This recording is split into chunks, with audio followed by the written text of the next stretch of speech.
bienvenue dans l'enfer du Nord. 260 km, dont 55 de routes pavées, voilà ce qui attend aujourd'hui nos 8 guerriers. Pour faire face aux rudesses de cette épreuve, le team a employé les gros moyens, une cinquantaine de paires de roues, 16 vélos, 8 véhicules d'assistance sportif, bref, un dispositif hors norme. Paris-Roubaix, il y a quand même le facteur chance qui rentre en compte, il ne faut pas crever, donc on a du monde à chaque fin de secteur, il y a 29 secteurs. Alors certains secteurs, il y a 3 personnes avec des roues. Non mais il faut ça, on est quand même bien organisé depuis plusieurs années et on met tous les atouts pour mettre nos chances de notre côté. Il faut bien ça pour concourir sur la classique que beaucoup considèrent comme la plus belle au monde. Contrairement au reste des classiques, elle est en France, donc c'est vrai que pour nous, elle a une saveur toute particulière. Ça fait partie vraiment des courses d'un jour les plus mythiques. Avec le Tour des Flandres, je pense que c'est les deux plus grandes. Ouais. Je pense que ça se voit avec le Tour des Flandres quand même, mais je préfère le Roubaix. Ouais, c'est la plus mythique en France. C'est de quoi qui est tellement dur physiquement, mentalement, puis pour tout le corps, c'est vraiment difficile. L'entrée sur le vélodrome, c'est plein de petits trucs qui rend pas pour rien qu'on l'appelle l'enfer du Nord. C'est beaucoup de secteurs, plus de 25. Et puis ce trophée aussi spécial à l'arrivée où c'est un pavé que tout soulève. Donc de l'ampleur qu'elle a cette course aussi, c'est une course une des plus belles de l'année. Seul un vrai guerrier pourra arriver en premier dans le légendaire vélodrome de Roubaix.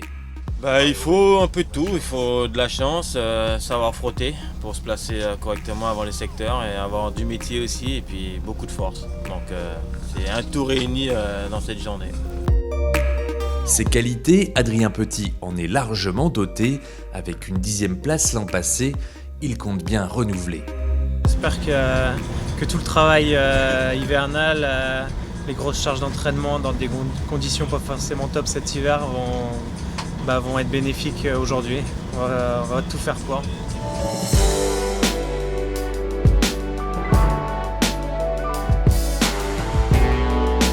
Paris-Roubaix, comme il y a un contact des mains assez traumatisant, là, donc on fait beaucoup de ce qu'on appelle de strapping au niveau du poignet et des doigts, là, comme vous voyez, comme a bien fait Adri. Voilà, c'est un petit peu particulier. C'est la seule course de l'année où le vestiaire des coureurs ressemble à un vestiaire de joueurs de rugby ou de joueurs de foot.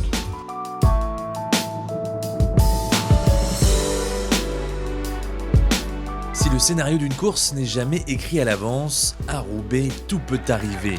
Dès les premiers kilomètres, plusieurs tentatives d'échapper sont avortées. Il faudra attendre les premiers pavés pour que le peloton se morcelle. Mais à mi-parcours, les nouvelles sont mauvaises. Julien Maurice, Antoine Duchesne et Alexandre Pichot ont été victimes d'une chute. Dans la grosse chute, là, il y a eu 3 coureurs qui ont été impliqués dans cette chute et ils ont été dirigés vers l'hôpital et voilà, on attend des nouvelles. Puis il y en a 2 qui ont arrêté et pour le moment il reste 3 coureurs en course, 2 qui sont devant et Romain Cardis qui est un petit peu à l'arrière. Devant il y a Adrien et puis Sylvain. Chavanel et Petit, eux, résistent dans les groupes des favoris. Et pendant ce temps-là, dans le bus, on soigne les plaies. Roubaix fait vraiment pas de cadeau. La bagnole de Green Edge, elle m'a coupé avant le virage. Puis je l'ai pris de plein fouet à presque 50 à l'heure. J'ai fini dans un poteau, puis je me suis arraché de partout encore une fois. Ouais, c'est pas facile, mais c'est Roubaix. C'est finalement un groupe de 3 qui arrivent en premier dans le vélodrome de Roubaix. Greg Van Avermaet s'impose au sprint et remporte son premier Paris-Roubaix. Adrien Petit termine 9e, soit une place de mieux que l'an dernier. Sylvain Chavanel finit à la 19e place. De très belles performances. J'ai jamais pété, hein. Non, belle course. Ah bien, pas de regret. Machinage. Après le sprint, Oui. Adri il s'est débrouillé tout seul. Hein. Ouais, je sais bien. Il fait 9, après il sait faire. Hein. Ah, c'est bien. Julien Maurice, lui, a fini sa course à l'hôpital. Malgré des douleurs cervicales, il devrait se remettre rapidement. que ce Paris-Roubaix aura été dur. Tu viens me revoir? Non? Ah bah ça va, super. C'est génial.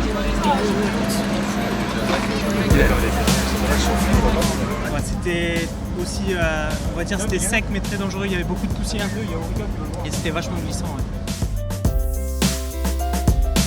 Avant de s'élancer sur les pentes ardennaises de l'Amstel Gold Race dimanche prochain, les Jaunets Noirs ont un programme chargé cette semaine avec Paris-Camembert, la Flèche Brabançonne, le Grand Prix de Denain et le Tour du Finistère. Autant de chances de briller à nouveau. L'aventure continue.